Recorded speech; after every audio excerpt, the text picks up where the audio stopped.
जैसी करनी वैसी भरनी, अर्थात सभी धर्मों के सार को सुनो और उसको अपने जीवन में धारण करो कि सभी धर्मों का सार यह है कि जो बात या क्रिया आपको अपने लिए अच्छी नहीं लगती वो आप दूसरों के लिए मत करिए। जैसे आप नहीं चाहते कि कोई आपको गाली बके, मारे, दुर्व्यवहार करे, तो आप भी किसी से ऐसा व्यवहार न करें। उपरोक्त पंक्ति अत्यंत ही मार्मिक एवं जीवन जीने की कला सिखाने वाली है, जिसे हम सबको अपने जीवन में उतारना चाहिए। कहा भी जाता है कि महादुख पाता है वह जो औरों को दुख देता है, महासुख पाता है वह जो औरों को सुख देता है। इसी संदर्भ में मैंने एक कहानी सुनी थी, यहाँ मैं उसे ही कहने का प्रयत्न कर रहा हूँ। किसी गांव में एक गरीब आदमी रहता था।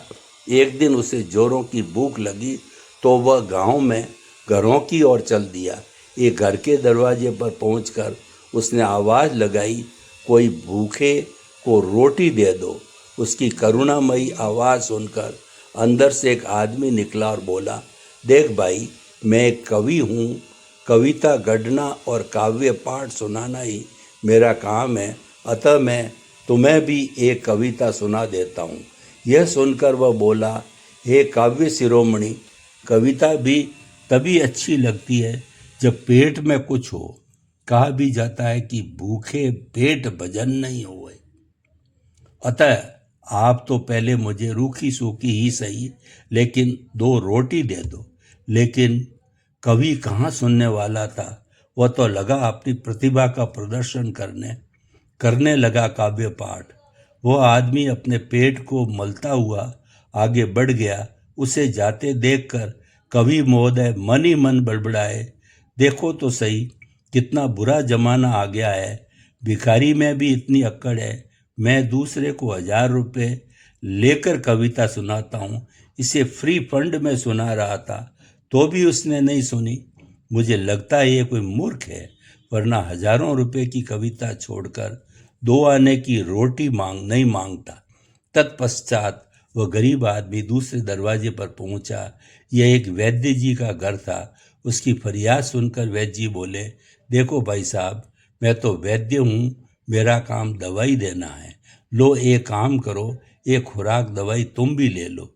यह सुनकर वह आदमी बोला, वैद्य जी, दवाई भी तभी अच्छी लगती है जब शरीर में कोई बीमारी हो या अधिक खाने से पेट में अजीर्ण हुआ हो, लेकिन मुझे तो भूख का दर्द है। आपकी खुराक से मेरी भूख शांत नहीं होगी। हो सके तो आप तो मुझे रूखी सूखी 2 रोटी दे दो।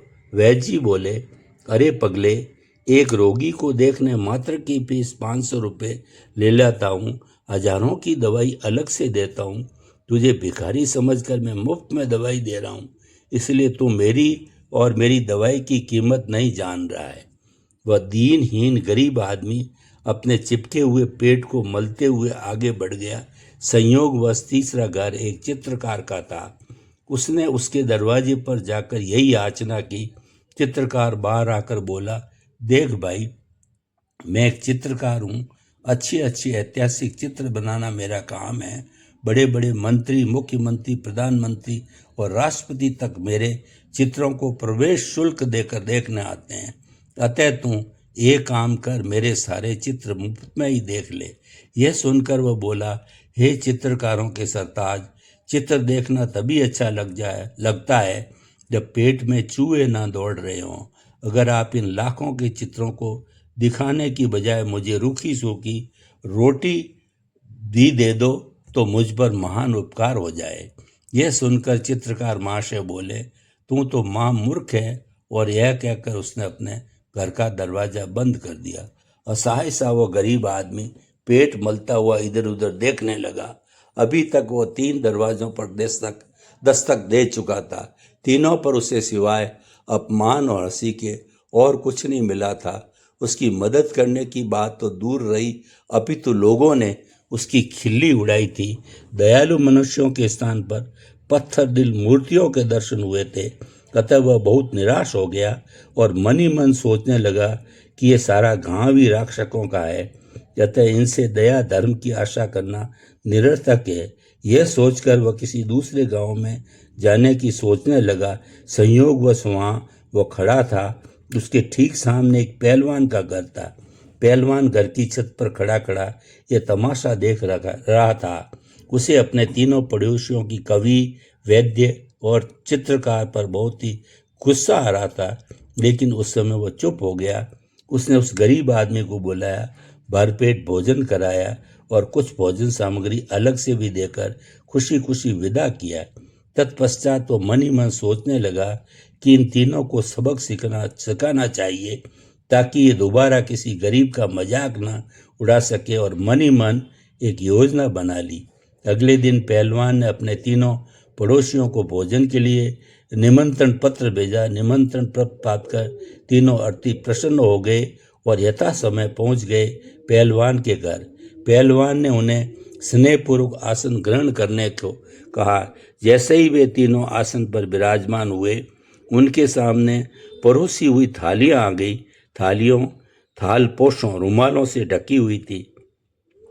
सर्वप्रथम कवि महाशय ने थाली से थालपोश हटाया। वे यह देखकर चकित हो गए कि थाली में न खीर थी, न लड्डू थे, न सब्जी थी, न रायता था, न पूड़ी थी, न पुलाव, न अचार चटनी, अपितु थाली में रखी थी उन्हीं की कविताओं की एक किताब। यह देखकर कवि महाशय के जैसे प्राण ही उड़ गए हों। इसका एक कारण यह भी था कि निमंत्रण के चक्कर में श्रीमान ने सुबह से ही कुछ नहीं खाया था, अतः पेट में चूहे कबड्डी खेल रहे थे। इसी प्रकार वैद्य जी की थाली में परोसी गई थी दवाई की गोलियां, कुनैन का घोल और कुछ अन्य दवाइयां, और चित्रकार महानुभाव की थाली में परोसे गए थे आलिशान चित्र ही चित्र। तीनों के पेट में चूहे धमाचौकड़ी कर रहे थे, पर खाए तो क्या खाए। तीनों ने एक दूसरे की तरफ देखा और खिसियानी हंसी हंसकर बोले, ही ही ही ही। पहलवान साहब, बहुत हंसी मजाक हो गया, अब कुछ खाना वाना लाइए। पहलवान तो जैसे इसी अवसर की तलाश में था। वह बोला, हे कवि हृदय, कल मैंने देखा कि आप एक भूखे आदमी को रोटी के बदले कविता खिला रहे थे। अब आप भी कविता खाकर भूख क्यों नहीं मिटा लेते? क्या उस व्यक्ति की भूख अलग थी और आपकी भूख अलग है? फिर वो वैद्य जी की ओर घूमकर बोला, हे प्राण रक्षक, आप भी दवाई पीकर या खाकर अपनी भूख क्यों नहीं शांत कर लेते? फिर वह चित्रकार से बोला, आप भी बढ़िया से बढ़िया चित्र खाइए और अपनी उदर वेदना को शांत कीजिए, देर किस बात की? ये सब बातें सुनकर तीनों अतिथि स्वयं को अपमानित हुआ जानकर क्रोधित हुए बोले, तुम्हारे घर में जो भी कुछ थोड़ा बहुत बना हो वह खिलाना है तो खिला दो, वरना हम जा रहे हैं। और हाँ सुनो, तुमने हमारे साथ अच्छा नहीं किया। इतना सुनना कि पहलवान ने आव देखा न ताव लगा एक एक को पकड़कर पटकनी देने लगा। तीनों धरती पर लुढ़कते थे और चिल्लाते जाते थे। अब इसकी क्या जरूरत थी? पहलवान कहता जाता था, मैं पहलवान हूँ, मेरा काम कुश्ती लड़ना और पटकनियाँ देना है। मैं दूसरों से कुश्ती लड़ने के हजारों रुपए लेता हूँ, लेकिन तुम्हें अपना पड़ोसी समझकर फ्री फंड में ही पटकनियाँ दे रहा हूँ, इसलिए तुम मेरी पटकनियों की कीमत नहीं जानते।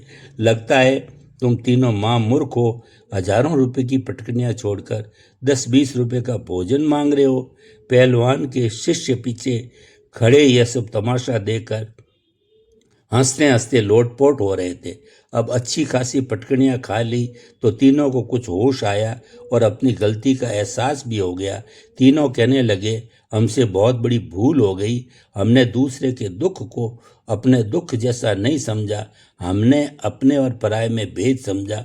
हमने उस गरीब आदमी से अच्छा बर्ताव नहीं किया। यह सुनकर पहलवान बोला, हम सबको दूसरे प्राणियों के साथ अपनापन बरतना चाहिए। जैसा कष्ट हमें होता है वैसा ही कष्ट उन्हें भी होता है। इसलिए कहा जाता है, जो आचरण हमें खुद के लिए बुरा लगता है वह दूसरों के साथ नहीं करना चाहिए। तत्पश्चात सचमुच की थालियां लगी। उन सब ने उदर वेदना को शांत किया और उन्होंने प्रतिज्ञा भी की, अब वे जीवन में कभी भी इस प्रकार का आचरण नहीं करेंगे। तभी उन्होंने देखा कि एक चौथा व्यक्ति भी वही भोजन कर रहा था।